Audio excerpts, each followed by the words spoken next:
வணக்கம் நண்பர்களே, நான் உங்கள் புதுவை சுதாகர். இன்றைய தினம் நம்ம காணொலியில் என்ன பார்க்கலாம் அப்படின்னு பார்த்தோம்னா, மருத்துவமனைகளில் ஏற்படக்கூடிய கழிவுகள், ஆப்ரேஷன் பண்ணுறாங்க நிறைய கழிவுகள், அதே மாதிரி பார்த்தீங்கன்னா ஒரு இன்ஜெக்ஷன் போகிறதா இருக்கட்டும், இல்லை ஒரு யூரின் பேக்காக இருக்கட்டும், இந்த மாதிரியான கழிவுகளை நம்ம எப்படி தனித்தனியாக பிரித்து எடுக்கிறது, அது எந்தெந்த கலர் ஆஃப் பேக்கில் வந்து நம்ம வந்து போட்டு யூஸ் பண்ணணும். அதே மாதிரி இதை வந்து ஆங்கிலத்தில் வந்து செக்ரிகேஷன் அப்படின்ற வார்த்தை சொல்லுவாங்க. செக்ரிகேஷன்னா தனித்தனியாக இந்தந்த பொருள் இந்தந்த கவரில் போட்டு தனித்தனியாக பிரித்து எடுக்கிறது. அதற்கான அவசியம் என்ன, அப்படி இல்லைன்னா என்னென்ன பிரச்சனைகள் வரும், இது எல்லாற்றை பற்றியும் இன்றைய காணொலியில் பார்க்கலாம். தொடர்ந்து பாருங்க. இது நம்ம சேனல் புதுவை சுதாகர். நம்ம சேனல் உங்களுக்கு பிடிச்சிருந்ததுன்னா சப்ஸ்கிரைப் பண்ணி வச்சுக்கோங்க. உங்க ஃப்ரெண்ட்ஸுக்கு தான் ஷேர் பண்ணுங்க.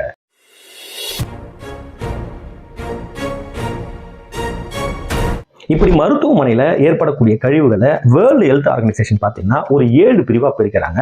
என்னென்ன பிரிவு அப்படின்னு நம்ம பார்த்தோம்னா, பொதுவான கழிவுகள், நம்ம இல்லத்தில் ஏற்படுத்தக்கூடிய அந்த காய்கறி, அதே மாதிரி பேப்பர்ஸ், இந்த மாதிரியான ஸ்டேஷனரி ஐட்டம்ஸ்னால ஏற்படக்கூடிய கழிவுகளை பொதுவான வகையில் ஜென்ரல் வேஸ்ட் அப்படின்னு நம்ம வச்சுக்கலாம். ரெண்டாவது பார்த்தீங்கன்னா பேத்தாலஜிக்கல் வேஸ்டேஜ் அப்படின்னு சொல்றாங்க. பேத்தாலஜிக்கல் நம்ம உடல் உறுப்புகளை கட் பண்ணி எடுக்கும் போதோ, ஆப்ரேஷன் பண்ணும்போதோ, இல்லை மகப்பேறு சமயத்திலோ நம்ம கட் பண்ணி எடுக்கக்கூடிய இந்த உறுப்புகள் எல்லாம் பேத்தாலஜிக்கல் வேஸ்ட் அப்படின்னு நம்ம சொல்லலாம். மூன்றாவது வகை என்னன்னு பார்த்தீங்கன்னா ரேடியோ ஆக்டிவ் வேஸ்ட்னு சொல்றாங்க. நம்ம வந்து ரேடியோ தெரப்பிலாம் கொடுக்குறோம். இப்போ கேன்சர் பேஷண்ட்டுக்குலாம் ரேடியோ தெரப்பி கொடுப்போம். அந்த மாதிரி ஏற்படக்கூடிய கழிவுகளை தனியான ஒரு முறையில் அப்புறப்படுத்தணும். அதை வந்து ரேடியோ ஆக்டிவ் நம்ம எடுத்துக்கலாம். நான்காவது பார்த்தீங்கன்னா வேதியியல் கழிவுகள், அதாவது பார்த்தீங்கன்னா அந்த கெமிக்கல் வேஸ்ட்னு சொல்லலாம். இந்த மாதிரியான ட்ரக்ஸ், எக்ஸ்பைரி ஆன ட்ரக்ஸ், இது எல்லாத்தையும் நம்ம வந்து என்ன பண்ணலாம்னா ஒரே இதில் போடாமல் அது ரியாக்ஷன் ஆகி அதனால் ஏற்படக்கூடிய பிரச்சனைகளும் நம்ம பார்க்குறோம். அதனால் இதெல்லாம் வேதியியல் கழிவாக எடுத்துக்கலாம். அதுக்கடுத்து பார்த்தீங்கன்னா infectious oriented waste, already infection இருக்கக்கூடிய பேஷண்ட் கிட்ட யூஸ் பண்ணக்கூடிய உபகரணங்களோ அல்லது யூஸ் பண்ணக்கூடிய பொருட்களை எல்லாம் துரிதமான முறையில் வந்து நம்ம அப்புறப்படுத்தணும். அது வந்து ஒரு வகையாக நம்ம பார்க்கலாம். அதுக்கப்புறம் ஷார்ப்பான பொருட்கள், அதாவது நீடில்ஸு, சர்ஜிக்கல் பிளேடு, அந்த மெட்டல்ஸ்லாம் ஷார்ப் யூஸ் பண்ணுறோம்ல, அது எல்லாத்தையும் தனியான முறையில் சுழற்சிக்கு நம்ம அனுப்பணும். சுழற்சினா வந்து ரீயூஸ் கிடையாது, அது கம்ப்ளீட்டாக வந்து அண்டர் பரிட் பண்ணுவாங்க. அது எப்படின்றத நம்ம பார்க்கலாம். அதே போல் பார்த்தீங்கன்னா கடைசியாக பார்த்தீங்கன்னா ப்ரெஷரைஸ்டு கண்டெய்னர்ஸ் சொல்லலாம். அதாவது வந்து நம்ம யூஸ் பண்ணக்கூடிய பொருள் ஒரு சில பொருளை வந்து ரீயூஸ் பண்ணுவோம். அது எப்படி ஸ்டெரைல் பண்ணி நம்ம யூஸ் பண்றது அப்படின்றது 7 வகையா வந்து வேர்ல்டு ஹெல்த் ஆர்கனைசேஷன் பிரிச்சிருக்காங்க. இன்றைய காணொலியில் நம்ம என்ன பார்க்கலாம்னு பார்த்தீங்கன்னா ஒரு 6 கலர் பார்க்கலாம். பொதுவாக மருத்துவமனையில் ஒரு 4 கலர் தான் யூஸ் பண்ணுவாங்க. ஒவ்வொரு மருத்துவமனைக்கு இது வேறுபடும். இப்படி தான் ஸ்டாண்டர்டாக யூஸ் பண்ணணும் இல்லை. பட் ஆனால் நம்ம ஒரு 6 கலர் பார்க்கலாம். அந்த 6 கலர் கூட பேஸ் பண்ணி நம்ம எந்தெந்த மெட்டீரியலை எதில் நம்ம வந்து செக்ரிகேட் பண்ணுறது, அதுமாதிரி எதில் எந்தெந்த மெட்டீரியல் நம்ம போடணும் அப்படின்றதையும் பார்க்கலாம். முதல் ஒன்று என்னன்னு பார்த்தீங்கன்னா மஞ்சள் நிறம். மஞ்சள் நிறம் பொதுவாக வந்து உடல் உறுப்புகள், நான் சொன்ன இன்ஃபெக்ஷஸ் டிசீஸ், பேத்தாலஜிக்கல் வேஸ்ட், அந்த மாதிரி ஐட்டம் எல்லாம் போகிறது. இதில் பார்த்தீங்கன்னா நம்ம சர்ஜரி பண்ணி ரிமூவ் பண்ணக்கூடிய உடல் உறுப்புகள் இருக்குல்ல, அதெல்லாம் போடுவாங்க. அதே மாதிரி அந்த நேரத்தில் உபயோகப்படுத்தப்பட்ட அந்த பிளட்லாம் ஏற்றிட்டு மீதி இருக்குல்ல, அந்த கேத்தெட்டர், அது எல்லாத்தையும் வந்து இந்த இதில் தான் போடுவாங்க சொல்லலாம். அதே போல் மகப்பேறு டைமில் அந்த பிளாசண்டான்னு சொல்கிறாங்களா, அதெல்லாம் ரிமூவ் பண்ணால் கூட இதில் தான் போடணும். அதே மாதிரி சர்ஜிக்கல் ட்ரெஸ்ஸிங்லாம் பண்ணிட்டு ஊண்டு ஏற்படுத்தும் போது அந்த நேரத்தில் யூஸ் பண்ணக்கூடிய காட்டன், காசு எல்லாத்தையுமே இந்த எல்லோவில் தான் யூஸ் பண்ணுவாங்க. ஏன்னு சொன்னோம்னா இது ரொம்ப இன்ஃபெக்ஷன் வரக்கூடிய ஒரு விஷயம், கொஞ்சம் செப்பரேட்டாகவே பாதுகாப்பாகவே நம்ம வைக்கணும்னு எடுத்துக்கலாம். அடுத்து நம்ம பார்க்கக்கூடிய கலர் என்ன அப்படின்னு பார்த்தோம்னா பிளாக் கலர். பிளாக் கலரை பொறுத்த அளவுக்கு எக்ஸ்பைரியான மெடிசின், ரேடியோ ஆக்டிவ் மெட்டீரியல், இது எல்லாத்தையுமே பிளாக் கலர்ல போட்டு தான் டிஸ்போஸ் பண்ணுவாங்க. பொதுவாக நிறைய மருத்துவமனைகளை இதை யூஸ் பண்றது இல்லை. இருந்தால் கூட இந்த பிளாக் கலர்னு பார்த்தோம்னா இந்த மாதிரியான விஷயங்கள் எல்லாம் போட்டு டிஸ்போஸ் பண்றதுக்கு உதவுனே சொல்லலாம். ஒரு சில மருத்துவமனைகளில் பார்த்தீங்கன்னா இந்த பிளாக் கலர் வந்து இந்த வேஸ்ட் காலியான இந்த பாலித்தீன் கவர்லாம் இருக்கும். எல்லா சர்ஜிக்கல் ஐட்டத்தையும் நீங்க பிரிச்சீங்கன்னா ஒரு பாலித்தீன் கவர் ஏதாவது ஒன்று கிடைக்கும். அந்த மாதிரியான விஷயங்களை போட்டு டிஸ்போஸ் பண்றதுக்கு யூஸ் பண்றாங்க. ஜென்ரலா பார்த்தீங்கன்னா ரெக்கமெண்டேஷன் பார்த்தீங்கன்னா radio active material, expired medicines எல்லாம் பிரிச்சு அதில் போட்டு அதை வந்து ப்ராப்பரா வந்து சரியான முறையில் அப்புறப்படுத்தணும். அதையும் அது மட்டும் இல்லாமல் கீமோதெரபிக்கு யூஸ் பண்ணக்கூடிய விஷயங்கள் எல்லாத்தையும் கூட இந்த பிளாக் கலர் பேக்ல டிஸ்போஸ் பண்றதுக்கான வாய்ப்புகள் இருக்குன்னு சொல்லலாம். அடுத்து நம்ம பார்க்கக்கூடிய நிறம் வந்து சிகப்பு. இந்த சிகப்பு நிறத்தில் இருக்கக்கூடிய கவர்ல பார்த்தீங்கன்னா பிளாஸ்டிக் ஐட்டம்ஸ் எடுத்துக்கலாம். இன்ஃபெக்ஷன், அதாவது அதிகப்படியான இன்ஃபெக்ஷன் இருக்கிறத நம்ம வந்து எல்லோலே போட்டுருவோம். அப்படி இல்லாமல் இன்ஃபெக்ஷன் கொஞ்சம் கம்மியாக இருக்கக்கூடிய விஷயங்கள், இந்த சிரஞ்சு, நம்ம யூஸ் பண்ணக்கூடிய அந்த ஐவி செட்டு, ஐவி பாட்டில்ஸ் எல்லாம் பிளாஸ்டிக்ல இருக்கணும். இது எல்லாத்தையும் வந்து இந்த பிளாஸ்டிக் ஓரியன்டட் விஷயங்கள் எதுவாக இருந்தாலும் இந்த ரெட் கலர் பேக்ல போட்டு அதையும் தனியாக வந்து ஒரு எப்படி நம்ம எல்லோ வந்து ஃபர்ஸ்ட் ப்ரிஃபரன்ஸ் தரோம், அதே மாதிரி ரெட்டுக்கு ஒரு இம்பார்ட்டன்ஸ் கொடுத்து அதையும் சரியான முறையில் பேக் பண்ணி எடுத்து வச்சிடணும். ஏன் சொல்றேன் அப்படின்னு பார்த்தோம்னா இந்த ரெட் கவரையும் ரொம்ப கேர்ஃபுல்லாக வந்து டீகம்போஸ் பண்ணுவாங்க.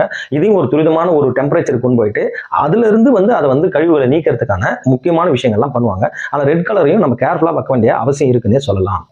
நெக்ஸ்ட் நம்ம பார்க்கக்கூடிய கலர் என்னன்னு பார்த்தீங்கன்னா ப்ளூ கலர். இந்த நீல நிறம் அந்த கவரில் பார்த்தீங்கன்னா மெயின்லி நம்ம கிளாஸ் ஐட்டம்ஸ் போடுவோம். லேப்ல யூஸ் பண்ணக்கூடிய கிளாஸ் ஐட்டம், இல்லை நம்ம வயல்ஸ்லாம் வருது தெரியுங்களா, அதில் இருக்கக்கூடிய மெடிசின்ஸ் உடைச்சி அந்த கிளாஸ் போடுவாங்களா, அந்த மாதிரி கிளாஸ் ஐட்டம் எல்லாமே இந்த ப்ளூ கலர் கவரில் தான் போட்டு டிஸ்போஸ் பண்ணணும். அது மட்டும் இல்லாமல் இந்த ப்ளூ கலர் கவரில் வேற என்ன போடலாம்னு பார்த்தீங்கன்னா பிளட் சாம்பிள்ஸ் எடுக்கிற பிளட் டியூப்லாம் இருக்குல்ல, அது லேப்ல யூஸ் பண்ணக்கூடிய இந்த பிளாஸ்டிக் ஐட்டம் மாதிரியான விஷயங்கள் வருதுல, அது எல்லாத்தையும் கூட இந்த ப்ளூ கலர்ல போட்டு தான் நம்ம டிஸ்போஸ் பண்ணணும்.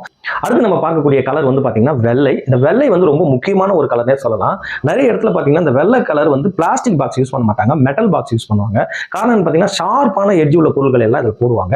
நம்ம இன்ஜெக்ஷன் அதே மாதிரி இன்ஜெக்ஷன் நேரடியாக போட மாட்டாங்க. அந்த இன்ஜெக்ஷன் நீடில் வந்து உடச்சி ஹீட்டில் உடச்சி போடுவாங்க. நீங்கள் நிறைய இடத்துல பார்த்துருப்பீங்க. அப்படி உடச்சி தான் அதில் போடணும். அதே மாதிரி சர்ஜிக்கல் பிளேடு, அதே மாதிரி சர்ஜிக்கல் டைமில் யூஸ் பண்ணக்கூடிய மெட்டல் ஐட்டம்ஸ், இது எல்லாத்தையுமே இதில் போடுவாங்கன்னு சொல்லலாம். ஒவ்வொரு பொருளுமே ஒரு முறையில் வந்து டீகம்போஸ் பண்ணுவாங்கன்னே சொல்லலாம். இந்த வெள்ளை நிறத்தில் இருக்கக்கூடிய பொருள்கள் வந்து ரொம்ப கேர்ஃபுல்லாக ஹேண்டில் பண்ணணும். ஏன்னா சின்னதாக ஒரு நீடில் பிரிக்கு ஏற்பட்டால் கூட ஒரு பெரிய விதமான பாதிப்பு ஏற்படுத்துன்னே சொல்லலாம். இப்போ HIV மாதிரி இருக்கக்கூடிய HIV ப்ராப்ளம் இருக்கக்கூடிய பேஷண்ட்டை ஹேண்டில் பண்ணும்போது இந்த மாதிரியான நீடில் டிஸ்போஸ் பண்ணும்போது சின்னதாக ஒரு பிரிக்கு ஆச்சுன்னா கூட ஒரு பெரிய பாதிப்பு ஏற்படுத்துன்னே சொல்லலாம். கடைசி நம்ம பார்க்கக்கூடிய நிறம் வந்து பச்சை. இந்த பச்சை நிற கலர்ல இருக்கக்கூடிய கவர்ல பாத்தீங்கன்னா பொதுவான கழிவுகளை இதை வந்து இதுல போடுவாங்க. ரீசைக்கிள் யூஸ் பண்ணக்கூடிய உணவுப் பொருட்களா இருக்கலாம், டிஷ்யூ பேப்பரா இருக்கலாம், டீ கப்ஸ், பேப்பர்ஸ், இந்த ஸ்டேஷனரி ஐட்டம், இந்த மாதிரி பொதுவாக ஏற்படுத்தக்கூடிய இந்த கழிவுகள் எல்லாத்தையும் பச்சை நிற கவர்ல போடுவாங்கன்னு எடுத்துக்கலாம். ஓகே நண்பர்களே, இந்த காணொலியிலிருந்து ஒவ்வொரு கலர்ஸை பத்தின ஒரு ஐடியா கிடைச்சிருக்கும். ஆனா பொதுவாக மருத்துவமனைகளில் இத்தனை கலர்ஸ் யூஸ் பண்றதில்ல. மருத்துவமனை இது வேறுபடும். ஒரு சிலர் 4 கலர் யூஸ் பண்ணுவாங்க. எல்லோ கலர்லேயே வந்து பயோமெடிக்கல் வேஸ்ட், மற்ற வேஸ்ட்டையும் போடுறதுக்கான வாய்ப்புகள் இருக்குன்னே சொல்லலாம். அதே மாதிரி ரெட் கலர்ல வந்து இன்ஃபெக்ஷியஸ், நான் இன்ஃபெக்ஷியஸ் ரெண்டுத்தையும் சேர்த்து அதில் போடுவாங்க. அது மாதிரி 4 கலர், மிக முக்கியமாக 4 கலர் அப்படின்னு பார்த்தீங்கன்னா எல்லோ ஒன்று, ரெட் ஒன்று, ப்ளூ கலர் ஒன்று, அதுக்கப்புறம் வந்து பிளாக் வந்து ரேடியோ ஆக்டிவ்க்கும் யூஸ் பண்ணுவாங்க. அதே மாதிரி ஷார்ப் நீடிலுக்கும் யூஸ் பண்ணுவாங்க. அந்த மாதிரி 4 கலர்ஸும் சில மருத்துவமனைகளில் உபயோகப்படுத்துறாங்கன்னு சொல்லலாம். இந்த காணொலியில் நம்ம மருத்துவமனையிலிருந்து ஒவ்வொரு பொருளும் எப்படி தனித்தனியாக பிரித்து எடுக்கிறது, செக்ரிகேஷன் ஆஃப் பயோமெடிக்கல் வேஸ்ட் அப்படின்னு சொல்லக்கூடிய விஷயங்களை பார்த்தோம். ஆனால் ஆஃப்டர் செக்ரிகேஷன் இந்த மாதிரியான பொருட்கள்லாம் பிரித்து எடுத்ததுக்கு அப்புறம் அதை எந்த இடத்துக்கு போயிட்டு எப்படி அதை வந்து அழிக்கிறாங்க, அப்புறப்படுத்துறாங்க அப்படின்றதுக்கான காணொலி வந்து ஜிப்மர் மருத்துவமனையில் அருமையாக பதிவிட்டிருக்காங்க.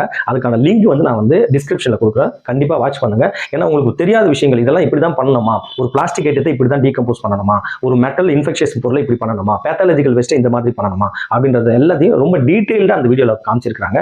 தொடர்ந்து பாருங்க. இது நம்ம சேனல் புதுவை சுதாகர். மீண்டும் சந்திப்போம். நன்றி, வணக்கம்.